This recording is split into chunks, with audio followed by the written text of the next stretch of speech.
Our mayor, Aftab Pureval.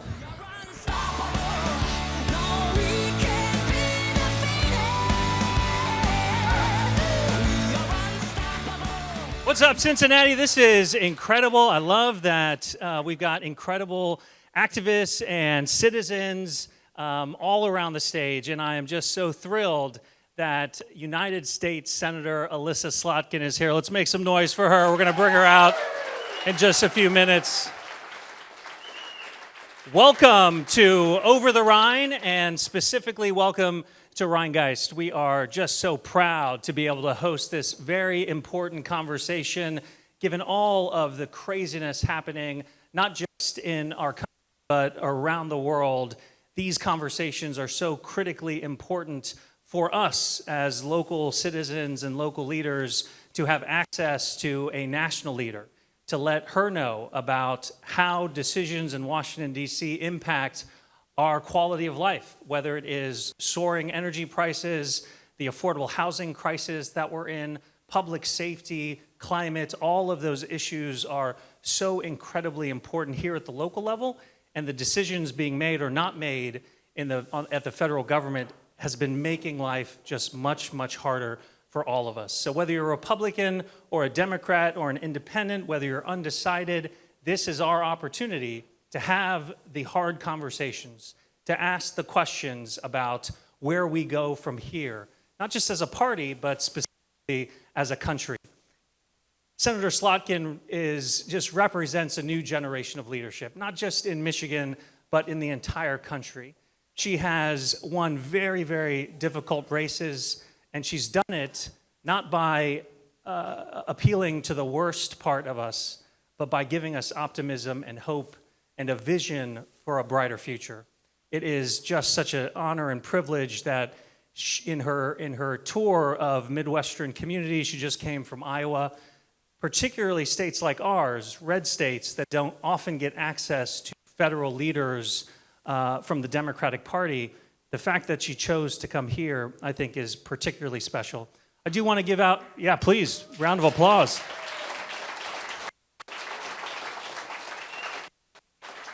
Couple of thank yous. Thank you again to Rheingeist. Thank you to Majority Dems.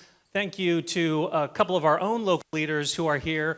Councilmember Anna Albee is here. Thank you so much, Councilmember. And Councilmember Mark Jeffries is also here. He probably rode his bike here. He did ride his bike here. Look, without further ado, let's get to our very special guest. Look, she is, as I mentioned, she is a daughter of the Midwest. She has run and won in difficult races. She is a national security expert, and she is probably the biggest badass in the entire United States Senate. If you saw, very recently, the Trump administration tried to indict her for telling the truth. And it's because of leaders like Senator Slotkin, who has a spine made of steel, who has the courage of her convictions, who fights for all of us, and particularly our vulnerable communities. She's the reason why I have so much optimism about the future of our country, even though the current moment is dark. It's because of her leadership and young leaders like her, that together we are going to fight back, and we're going to put our country back on the moral high ground and back in investing in the middle class. Ladies and gentlemen, put your hands together for United States Senator Elissa Slotkin.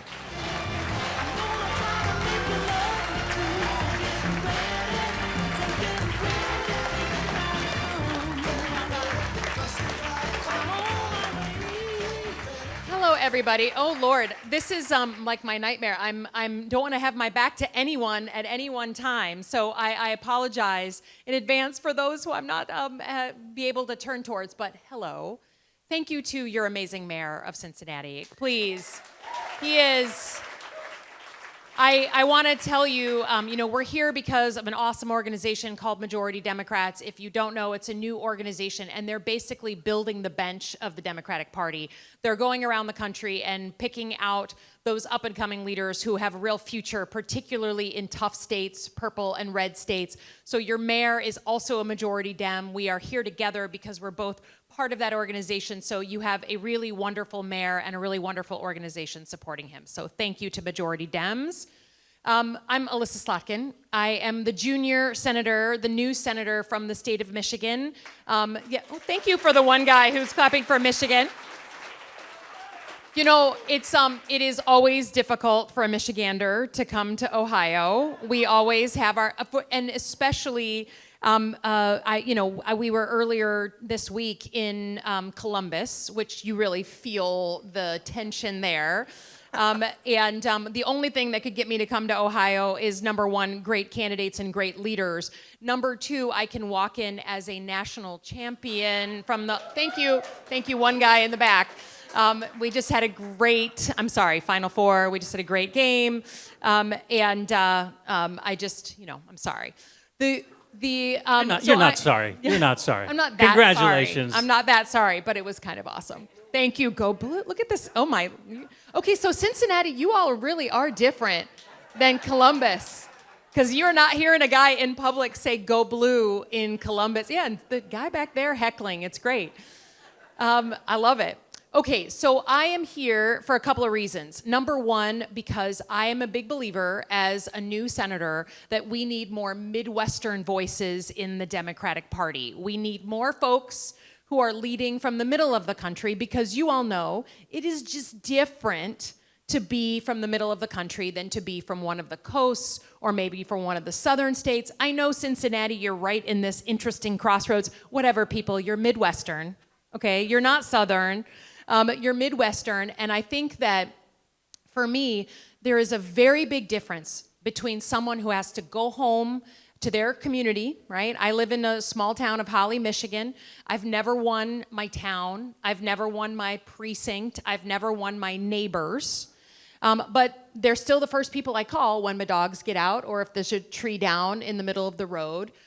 We understand what it's like to have an uncomfortable Thanksgiving dinner because of politics, right? We understand that maybe when we were kids, it was okay to have kind of different political views within your family, but now it's gotten so toxic and so angry that it's hard to even bring it up. And I know a lot of people who are just not bringing up politics anymore, and kind of, unless it's like in a whisper with their friends, right?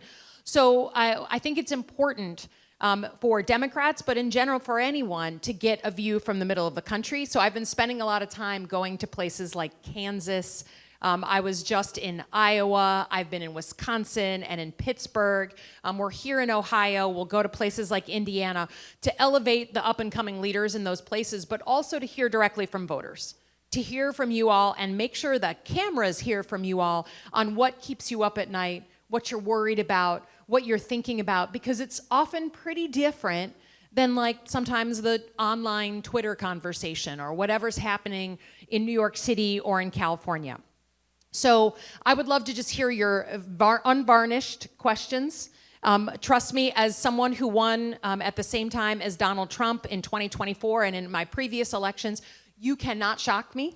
There is nothing you can ask that is out of bounds, or nothing you can say that is out of bounds. We want to be respectful. We are Midwesterners. But I just am looking for the things that are that you think should be driving the conversation, because you know, no matter where you are on the political spectrum, we are not well right now as a country, right? We know that. We're ill. You just have to look at Washington and understand that we're not putting our best selves forward by a long shot, right? And many of us don't even want to show our kids and grandkids what politics looks like, because you don't want them to learn how to talk like that to other people. But we love our country. We want it to be better. And so what do you do when someone you love is ill? You nurse it back to health. And the only way we're going to nurse the country back to health is if we get back to basics and focus on what people are actually worried about. So with that, would love to hear from you, would love to hear the unvarnished questions. I think our mayor, our esteemed mayor, is going to ask the first question, and then we'll just open it up. Don't be shy. And Mr. Mayor, please. Yes, Senator, again, thank you so much for being here. You know, other than college football allegiances, Michigan and Ohio have a lot in common culturally. Midwestern, you know, really grew our population because of manufacturing. And I really want to start there with the economy. given the tariffs, given this incoherent war in Iran, a lot of local communities are really struggling, particularly here in the Midwest, when it comes to the economy, when it comes to creating new jobs, not just new jobs, but good-paying jobs.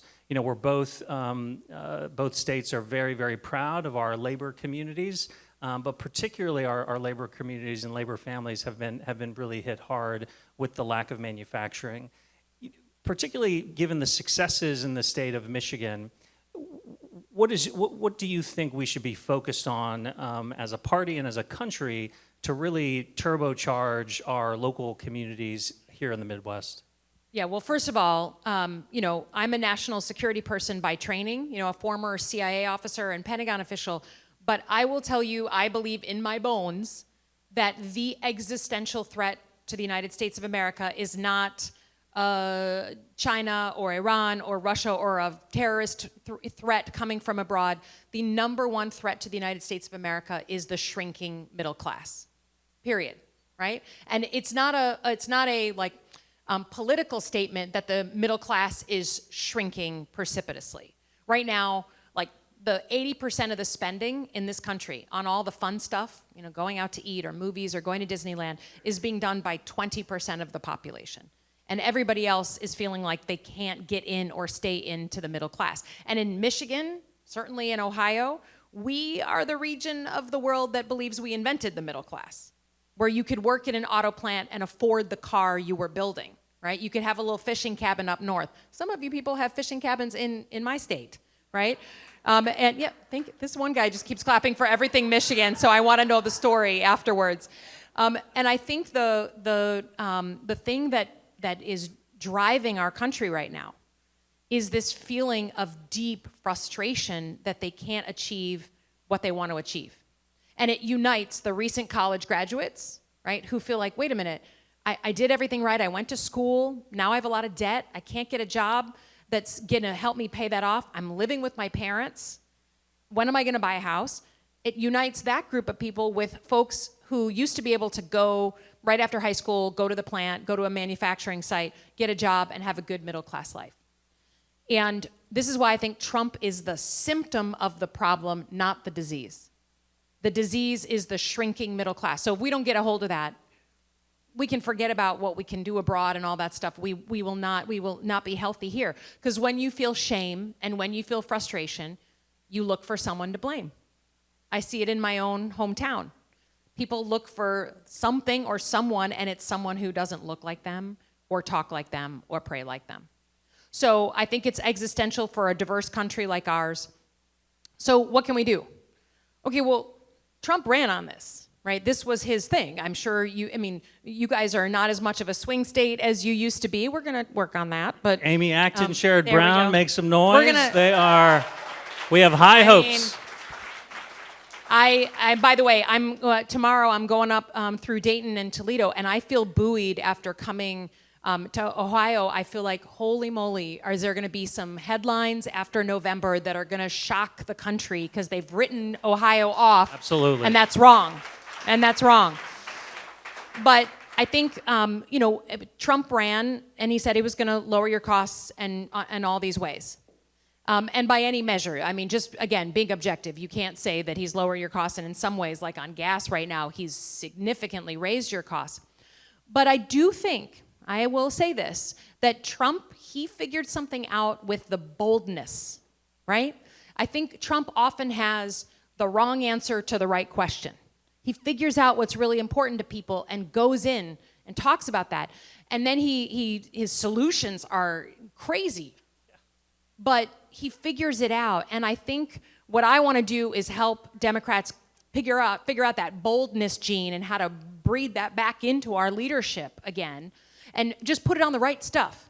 So instead of declaring an emergency against Canada or whatever, declare a housing emergency. We are short 4 million units of housing.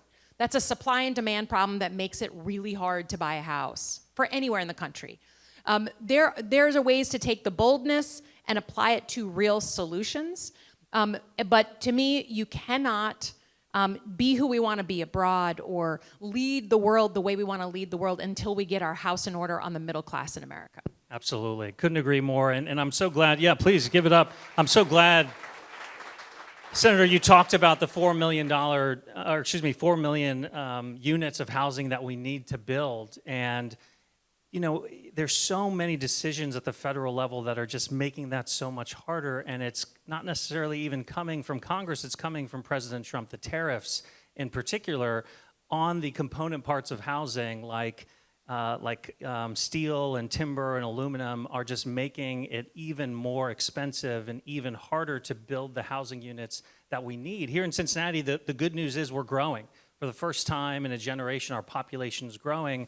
You would expect our housing stock to stay congruent with that growth, but because we're such an old historic city, we've actually lost housing stock in that 10-year period. So more people are living here with fewer housing units. And this council has been just so intentional about creating a $100 million affordable housing trust fund and also changing our zoning to legalize more housing units. But if we had partnership from a president and from Congress to really invest into this issue, we could fix it. So that's why I'm so optimistic that leaders like you are talking about it. Yeah, we got to get there. But I think the thing, you know, if you decide that the threat to the middle class is the existential threat. I mean, I know, you know, as a CIA officer, when something's a threat, you array to that threat. You defend against that threat. You prioritize that. So if we make it a priority, we can do it. We're still the United States of America. We're still capable of incredible things. But we got to have our priorities straight. And right now, with all the chaos, with all the back and forth, you know, most private sector companies can't make real decisions when they don't know if the tariff is 18% or 8% or what's going to happen tomorrow. So to be continued. Let's hear from you guys. So this stage looks really fancy, but this is not a fancy event. So just raise your hand. If you have a question, I'll call on you. And we've got mics running around the crowd. Yes, ma'am. Go ahead.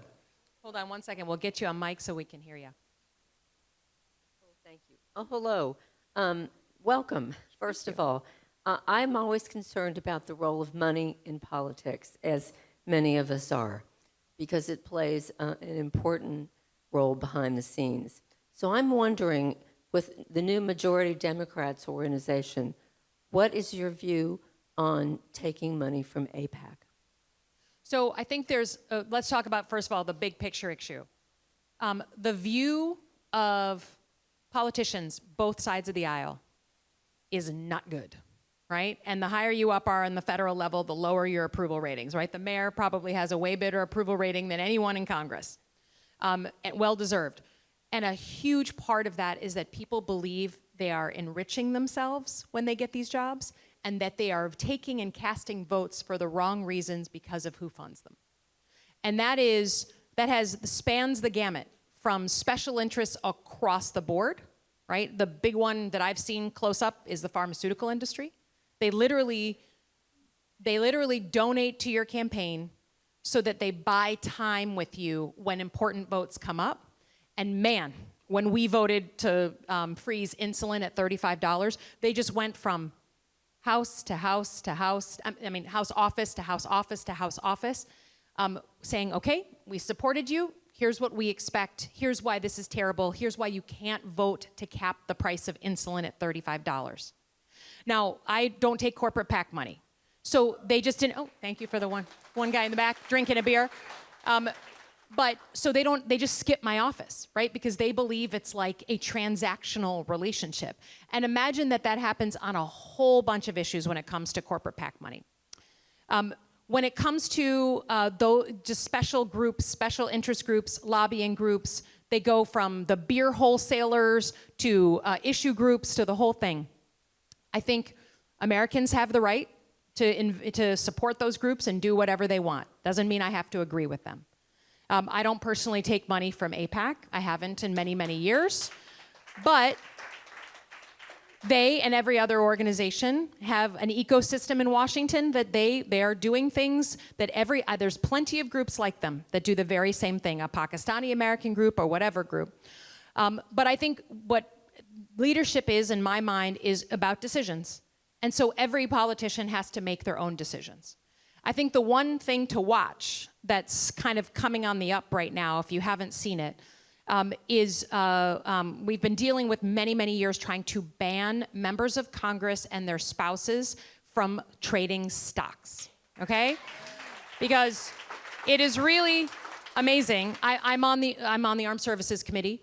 You get into a classified briefing and you can walk out and start trading stocks. Well, you better believe you get special information that the average person doesn't get.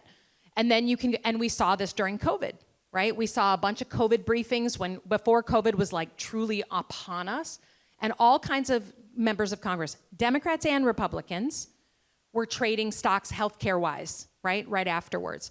The newest thing that I just put, and the younger people in the audience may have already seen it, that I'm deeply worried about are these things called prediction markets. Okay, have you seen these things? Right? So it's basically, you can bet on anything. You can bet on sports. You can bet on whether, I'm sorry, the Reds are going to win or lose today. You can bet on anything you want. They're going to win. Well, Why are you apologizing? I think Let's go, Reds. they win. Oh, I think they're they going will. to win in the future. I see in the future. Okay, I was about to say, I feel like today maybe they didn't. But you can bet on whether you're going to take action in Venezuela tomorrow, whether the president's going to take. And what we just saw was dozens and dozens of people who clearly had insider information, placing anonymous bets, making over $100,000 or way more on whether we were going to go to war with Iran. I just saw, Senator, that headline where they just had 2 new accounts were posted on these prediction sites about the ceasefire, just like hours before it actually came into play. Right. So a week ago, I did a bipartisan bill with Todd Young from Indiana. Right. The Midwesterners still kind of get along, the Republicans and Democratic senators.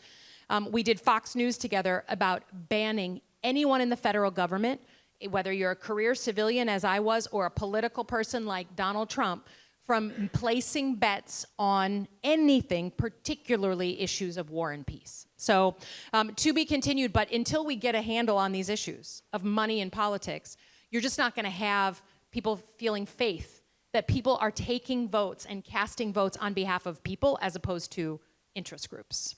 I really applaud your position, Senator. AIPAC doesn't really invest in local races, so I don't take AIPAC money, and I wouldn't in either instance. But I think your broader point is just restoring trust in government.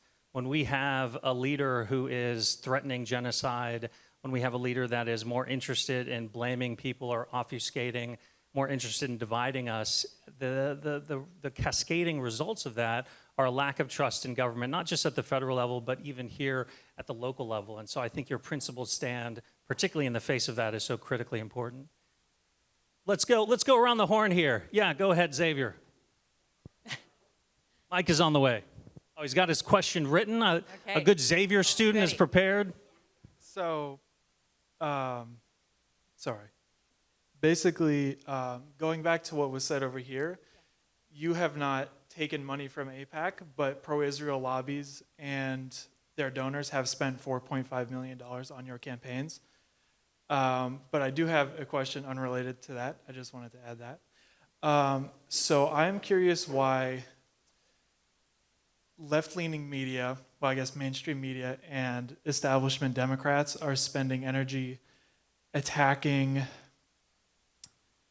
influencers like Hassan Piker, as has been in the news lately, and why the Democratic establishment is just like immune to criticizing Democratic leadership like Hakeem Jeffries and Chuck Schumer, who are some of the main drivers in the reason that the Democratic Party is at its lowest approval rating in history. Well, a couple of things. First, just to correct the record, I'm not sure what you're referring to on not AIPAC, but the Israel lobby. If you're equating Israel lobby to Jews, I got a problem with that.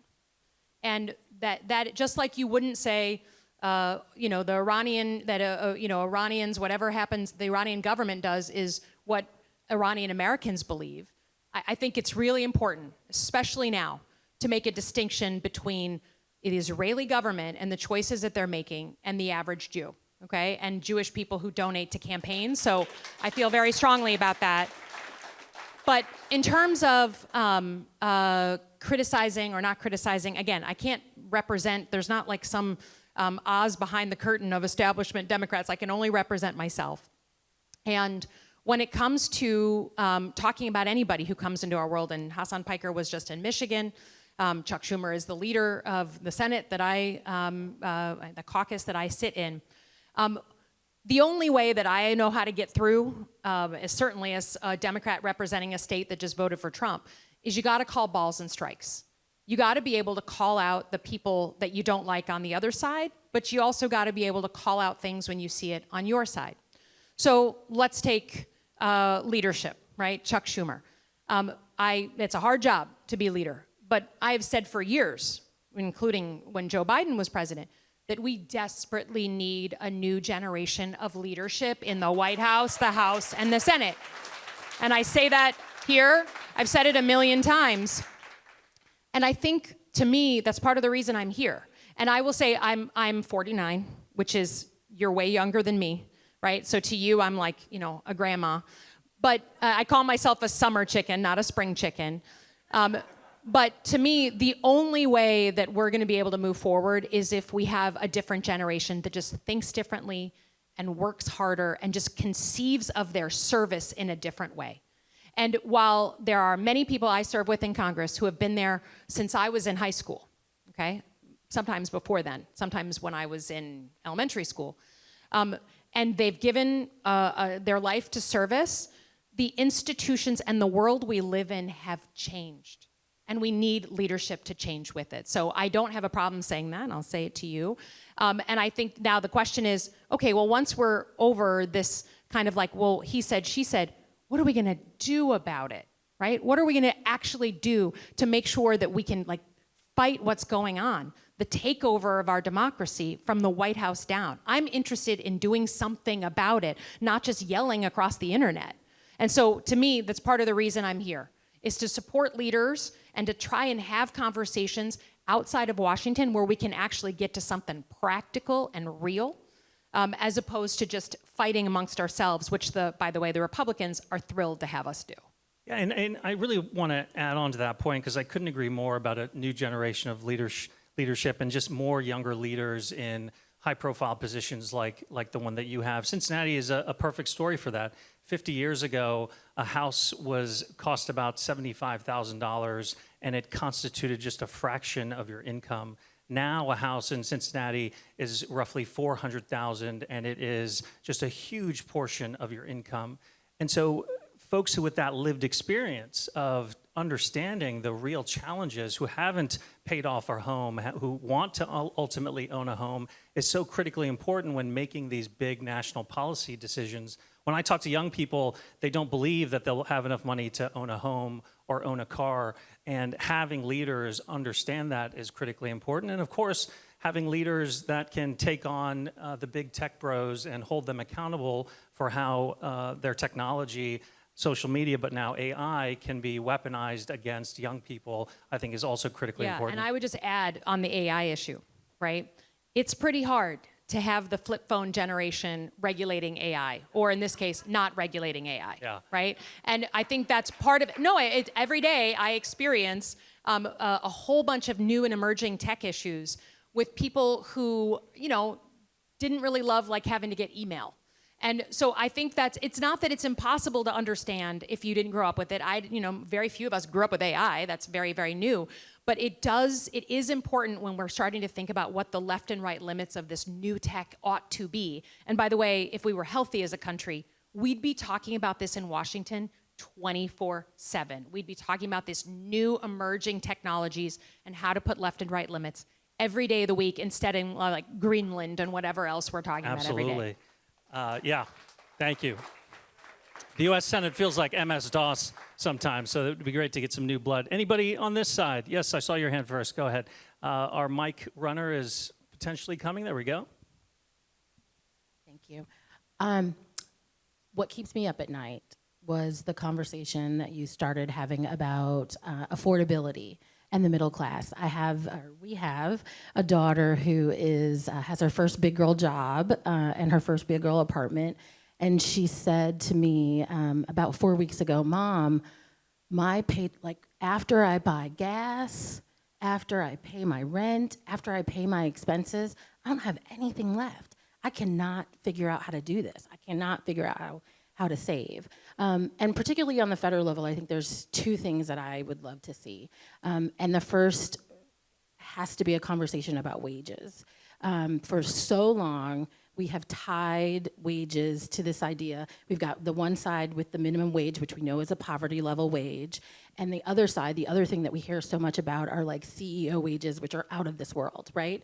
And so most of the people, their wages are set and tied to this, where we're not paying minimum wage, but they're still tied to a poverty wage. And that's why people feel so squeezed. And what I would love to see on the federal level is more talk about a living wage and affordability to get away from being tied to poverty wage. And the second thing that I hear, and that keeps me up, is this idea that the FMLA was really great, but it is about job protection. And what good is it if you need to step away to take care, you had a baby, or to take care of an elderly parent, but your wages aren't protected? And so I would love to see some paid caregiving leave legislation on the federal level as another way to help people with this wage problem that we're having. So, Thank you. Great questions. So let's start with wages. So first of all, when I was coming to Ohio, and I'm doing my research, I about fell off my chair when I saw the Ohio minimum wage. That was shocking. I mean, even Michigan, we're right next door, and ours is almost double what your minimum wage was. So I think you're particularly feeling it in a place where you haven't raised the minimum wage in a long time. Number one, it shouldn't take an act of legislation to move minimum wage. It should be keyed to inflation. When other things go up, and it could be in a healthy year, 1%, 2% a year. Right now, if you can't keep pace with inflation, you are getting poorer and poorer with the same wages, right? So 100% on minimum wage. But I think there's a bunch of other things that we can do to get at the kind of corporate greed side of the equation, which is, you all know, because Ohio does it too, that you often give incentives for companies to come to build in Ohio. I know it can be controversial sometimes. You invite the private sector in. We want those jobs. Okay. If you are a big corporation and you are getting tax incentives and then turn around and don't pay people a living wage, and then those people have to be on Medicaid and on SNAP, then you are making the taxpayers pay twice. They paid the incentives, right, to bring you here, and then now we're paying for the social programs to keep people afloat. So my theory of the case and the bill that we're working on is, if you don't pay a living wage with good benefits so that people can live above the poverty line healthy here, then you qualify for 0 tax benefits. 0, right? Why? Now, there's a whole bunch of other things that we can do on things like stock buybacks and other things that affect it. But, there's no getting around the fact that CEOs make like 10,000 times what their average employee makes. It's totally different than even 50 years ago. But I think the tax code is where to get at those corporations. And I think the other piece of it is, again, I think about in the national security world, when 9/11 happened. Right? And like a threat came home and we were attacked. Think about how the country changed and reacted and mobilized, sometimes in not very good ways, right? But we understood it as something of an attack. That's what I'm proposing on the issue that your daughter is going through. Because she did everything right, I'm guessing. She has very politically engaged parents. If you're here, you could be doing anything else right now on a beautiful day. So we were taught that the American dream is you put your head down, you work hard, you play by the rules, you do well, and your kids do better. If that is not happening, that's an emergency. And we can do a lot of things at the federal level when there's an emergency. So that, to me, are a couple of ideas of how you get at the wage issue and the corporate greed issue. Absolutely. Any other questions from this section? Yes, since you've been so excited about Michigan, This must we got to be, call are you on a him. Michigander, like in... I There grew we up go. in Michigan. There we go. I mean... And we have a cottage up in northern Michigan. There we go. And actually, that's why one of my concerns is the environment. That, I don't think with all of the things that Trump has gotten rid of, it's probably going to take us years to get back to some of the things try and restore some care for the environment. Yeah, so let's talk about where we are. First of all, we're glad that you still have your cabin up north. The thing that I think, luckily, we share as a Great Lakes region, whether you're a Democrat, Independent, or Republican, is love of the Great Lakes. And I don't know that I've ever said this publicly, but when I came into the Senate, you get to pick out your office, and you're a freshman. And I walked into this office, and it was empty except for one picture of the Great Lakes Basin. And I'm like, this must be a sign. And it was J.D. Vance's old office. And that's my office now. I am in JD's old office. So and you're now in JD's town. I actually. am. Well, I am. Where he lives. So yeah. So I think the good news is most people, I think, care deeply about their local environment. What they have a harder time dealing with are the big issues of climate change, the big issues of that are just so profound that when you're just trying to get by every day, you want to care about it, but you end up, thinking of how am I going to pay my dues, my bills, my whatever. So I think for me, I see some of the environmental issues again through the lens of the pocketbook, right? To me, we are going right now in this country, we're going to double the amount of electricity we need on our grid. I don't know a single person who can pay their electrical bill without choking on the price, and it's going to get worse. And if you want that bill to come down, you need all the energies on the grid, including wind and solar and the green stuff. And it's not woke, right? It's putting more energy on the grid. I want all of the above on energy. When it comes to extreme weather, in Michigan, we just had one of our most deadly tornadoes we've ever had, and earliest deadly tornado we've ever had. We've been having a lot more tornadoes in Michigan. And you get a guy, and it can be a Republican mayor of one of my towns, who will say, I don't believe in climate change. But then here he is calling me saying, we keep having these tornadoes, and they're stronger than they used to be, and they're earlier than they used to be. Can I talk to you about infrastructure planning? Because we can't afford to keep cleaning up on these things. That's a guy who wants to talk about climate change, whether he calls it climate change or not. And I don't give a crap if he calls it climate change. I want to work with him. So I think there are ways to do it. The regulation side and the environmental protection side, Democrats will need a Project 2029 that tries to figure out how we unscrew many of the things that have been done to our long-term environmental standards. And that's part of Democrats' responsibility, is to not just point at Trump and say, you're bad, you're bad, you're bad, but to figure out our way out of it, the light at the end of the tunnel. What's our plan? What's our value to people? So I think on the environment, there is plenty of room to make that case, and we're gonna need a whole team that's just thinking about how we unwind and then move forward on environmental protections. It's such an important conversation to, of course, have about the right thing to do. But to your point, it has a profound impact on our citizens' pocketbooks. With the advent of, and this is an issue that combines both big tech billionaire CEOs and the climate with data centers. This part of the country is particularly susceptible to data centers. And because our grid is a 12-state grid, what happens in West Virginia and Pennsylvania has a huge impact on us. And as you mentioned earlier, our energy costs are just going through the roof. I'm really proud that the city of Cincinnati has been fighting back. This council recently passed changes to our zoning to make it harder to bring data centers to Cincinnati. And absolutely.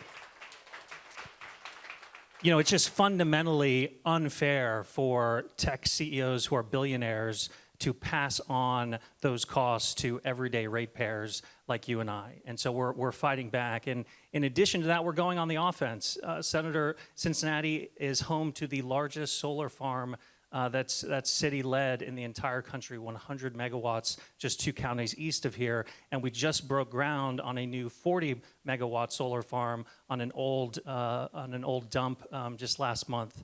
And so those solar farms are going to help us stabilize these costs. And also it means that all of Cincinnati city government buildings are carbon neutral because of that. So we're really proud of that. And it's also just, yeah, please. And look, we're all impacted by climate change. The senator talked about tornadoes. I don't need to tell you all, we've seen flooding here in Cincinnati because it seems like every year we're seeing a 100-year storm. But I am optimistic that because we are climate resilient, in other words, we're not seeing the wildfires and the earthquakes and the hurricanes that other parts of the country are seeing, and because we have huge access to fresh water with the Great Lakes to the north and the Ohio River to the south, that is going to continue to be an even stronger competitive advantage as both climate migrants and companies look to relocate their businesses. So I do believe the Midwest is on the precipice of some really strong growth because of that. Let's look over here. Yes, sir, I saw you first. Senator, first of all, thank you for being here and listening to us.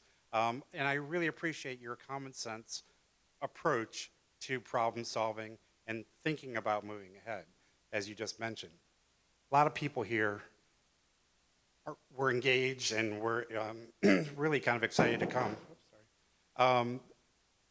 The question I've got is, when we want to express our opinion to our senators and to our leaders in Congress, what resonates? How do we get through and make that phone call? Because I feel hopeless at times. And I feel like anytime I want to pick up the phone and call somebody, Yep.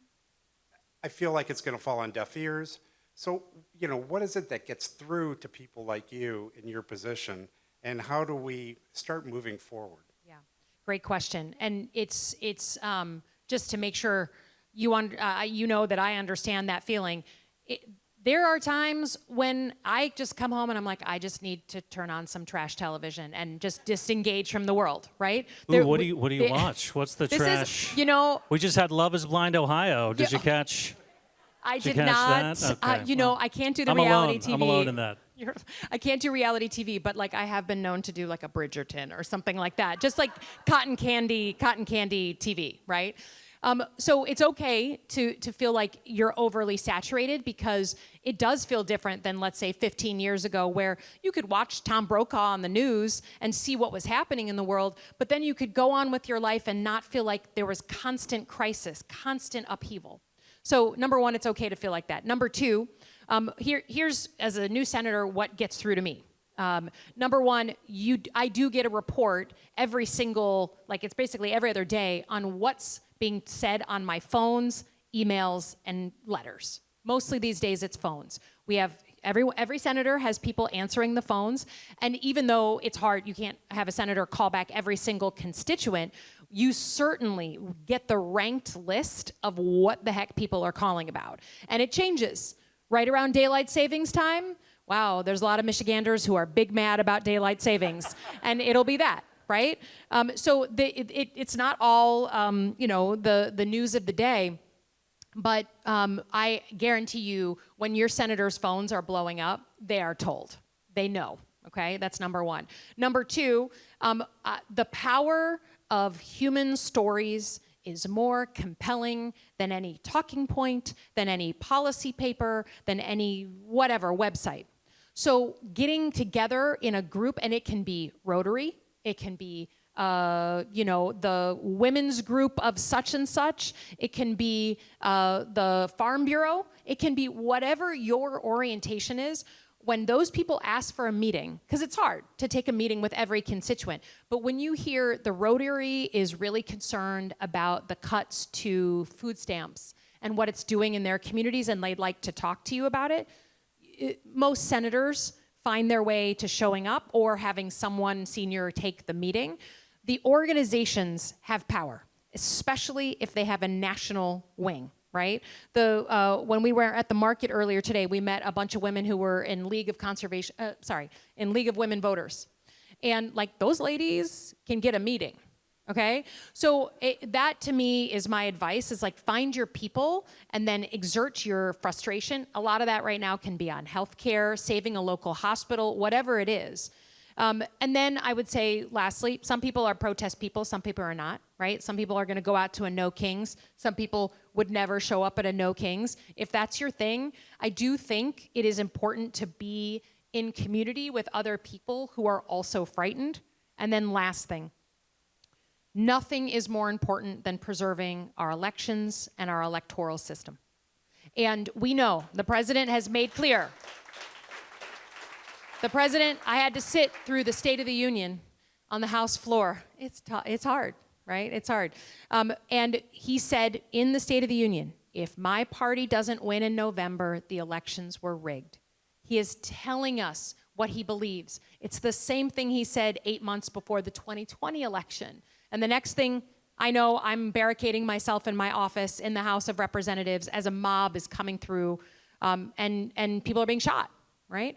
So I think the getting involved, could you volunteer at your local clerk's office? Could you do voter registration and voter protection, voter education? Doing something will feel better than doom scrolling. Find one thing you really care about and go deep. Don't try to do everything. Thank you. Over here, any questions? Yes, sir, please. I admire the two of you tremendously. However, I must say that in 2024, when we had that drubbing, I wanted to understand how did we go so wrong on strategy that we lost an entire bunch of voters? So I'm not expecting you to answer that. I'm asking what has changed since then in the Democratic leadership, and then who are the emerging leaders that you see coming up? Of course, the two of you are great examples. Who else? Great question. Look, you can't get better until you admit you have a problem, right? It's like AA. And so I think I don't think we need to hide about what went wrong in the election. A lot of different kind of autopsies. I will just tell you, as someone who won the closest Senate race in the country, I won by the skin of my teeth, 19,000 votes out of 5.6 million voters. We had to take a clear look at this. Number one, look, we should have been able to have a real primary process, produce a candidate who would have had enough time to really run. The vice president had 3 months, really, to make her case, and that's tough no matter what. But I watched, in Michigan, I don't know about Ohio, in Michigan, it's wall-to-wall campaign ads, wall-to-wall campaigning, basically from August through November in an election year. And what you could see very clearly is that Trump and the Republicans had their talking points on the economy. That's all they talked about constantly. And for Democrats, we talked about all the issues. And so no one could figure out what our priorities were, right? And we do that. Democrats, we're a big tent, and that's part of the greatness of our party. But it also, unless you knuckle down and pick the 2 or 3 things you're going to go with, people are like, well, I don't know. And I was knocking on Democratic doors in the fall of 2024 and saying, oh, are you going to come out to vote, and who are you voting for? And they'd say, look, I'm a Democrat and I don't like Trump, but I can't make ends meet. And so I think Trump is going to work more on that. And the trust of who was going to go to the mats on what issues. So if you're asking like the short version, that to me is that the country was having an economy-focused moment and we missed it, okay? So let's be honest about that. Now, recovery is a process in process, I'd have to say. And I think in a perfect world, Democrats would have come out of that drubbing, done the autopsy, and been like, okay, here's the plan. Here are the 3 points. Here's what we're doing. We're all on the same page. Democrats, as a big tent party, have not been in the habit of having some like chain of command leadership, some alpha energy at the top saying, you know what? We care about lots of things, but we gotta win. You can't do anything on your agenda unless you win. So we don't have that, and we're in the process of like storming and norming to get there. Midterms tend to be a referendum on the party in power, and I think we're poised to do pretty well. But there's a difference between winning in a midterm and actually proving your value in a presidential election. If we do not get that shit straight, then we are not going to win in 2028. So part of what I want to see Democrats doing, and why we ask what you care about, is because we got to go on offense on what the American people care about, and not just talk about what we think they're interested in, but what we know they're interested in. And until we get straight that it's the economy, and living the American dream, we're going to get drubbed and then have to do further autopsies. And I am over doing autopsies of being shellacked. Absolutely. Senator, Mr. Mayor, I want to thank you both. We have time for one more question this evening. Oh, okay. Well, let's try to do a rapid fire here. We haven't been to this section, so definitely want to call on you first. We'll go second there, and then the young man in the back. We'll do 3 rapid fire questions. So why don't you all ask your questions, and then we'll try to answer all 3 at the same time. Go ahead. So what are your thoughts on the filibuster and the 60-vote majority in the Senate? We're doing rapid fire. I'm ready. I'm a foreign affairs guy. What That's do we okay. do to repair our relations around the world? They're in the trash right now. Oh, boy. And our final rapid fire. So first off, I wanted to say I found your response to the gentleman in front of me offensively bad faith to conflate support for Israel while they are committing genocide and while they just had a terror attack on Lebanon yesterday, killing almost 300 people. To conflate that with the Jewish identity, that is what anti-Semitism looks like. But my question is, I am so tired of the Democratic Party villainizing the left, villainizing progressives, and we've seen it here where they've tried to push away progressive voices. How can we empower those progressive voices? Because you said you want to be a big tent, but right now you're not growing the tent, you're moving the tent away from its base. Okay, let's start. I'll go round, or maybe I'll start with you and come back. So what I take issue with is someone saying that I took $4.5 million from the pro-Israel lobby that's not AIPAC. I don't know what that is, but if that's counting Jewish donors and saying Jewish donors are somehow the same as pro-Israel lobby, I got a problem with that. And not just as an elected official, as a Jew. So I have no problem standing by that statement. In terms of the progressive wing of the party, look, I don't think there's anyone shoving anyone. Look at the election like in New York City. I don't think we're in a moment where like moderates are pushing progressives out. I would argue that the debate is no longer just progressive versus moderate, right? On that same election night when Mr. Mamdani won in New York City, Abigail Spanberger won in Virginia. Mamdani's not gonna win in Virginia, and Abigail's not gonna win in New York City, and that's okay. That's all right. And what wins in Michigan isn't going to work in California or vice versa. My issue is the vitriol of people saying it has to be my way or the highway. So I have no problem with Mr. Mamdani winning in New York City. I wouldn't know how to win there. But I think the thing that the thing I feel about the whole debate, progressive versus moderate, it feels stale to me. The way I see it as a new senator, 1 year in, when I sit in that room with other senior elected senators, it doesn't split down lines of moderate versus progressive. It splits down lines of fight versus flight. There are people in that room who believe that Trump is an existential threat to the country, and they are there to fight and organize and be able to do something in a real strategic way. And then there's half of them who literally, some progressive, some moderate, who will say, Elissa, look, we're not in power. We can't do anything right now. Just wait. Just wait him out. Let him shoot himself in the foot, and people will come home to the Democratic Party. And I am probably way more moderate than you and others who are here, but I am on team fight every single day of the week. And that to me is the way of the future. How do we make coalitions that actually work together and organize to go on offense versus people who are just pointing at each other in failure when we do nothing? So that's what I'm here for, and that's where I believe. And I think the younger generation has a huge part of this conversation, a huge part.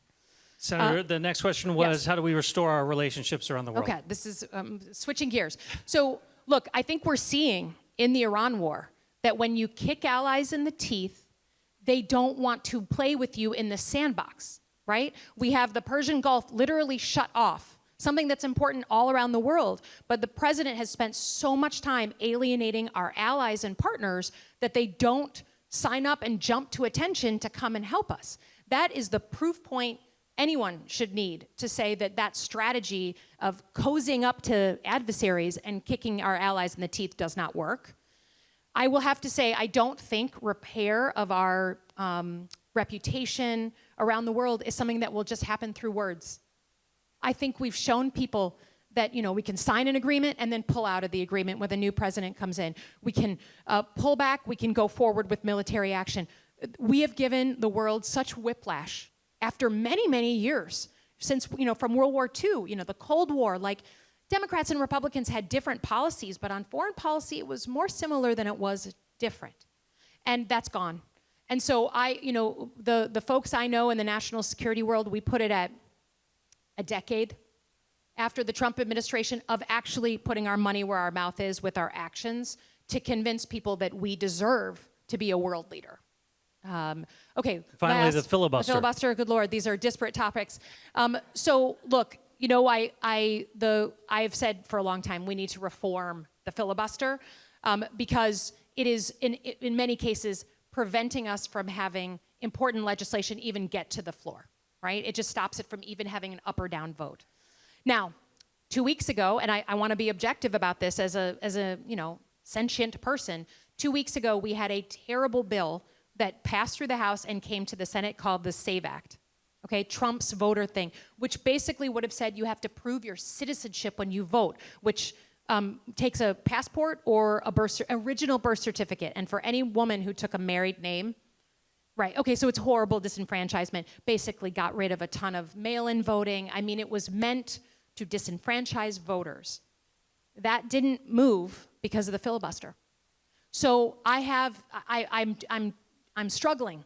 I think the answer is reform rather than just obliterating all of it, because with Trump in power, the Republicans in the House and Senate, I think about what legislation would be sailing through right now, and it sends a shiver down my spine. So I'm admitting that after many years of being desperate for reform of the filibuster, I have watched it save us from some things, and it is like pulling at my heartstrings right now. But it is the right question, and it'll be really fascinating once we have the midterms, and hopefully we flip the House and the Senate.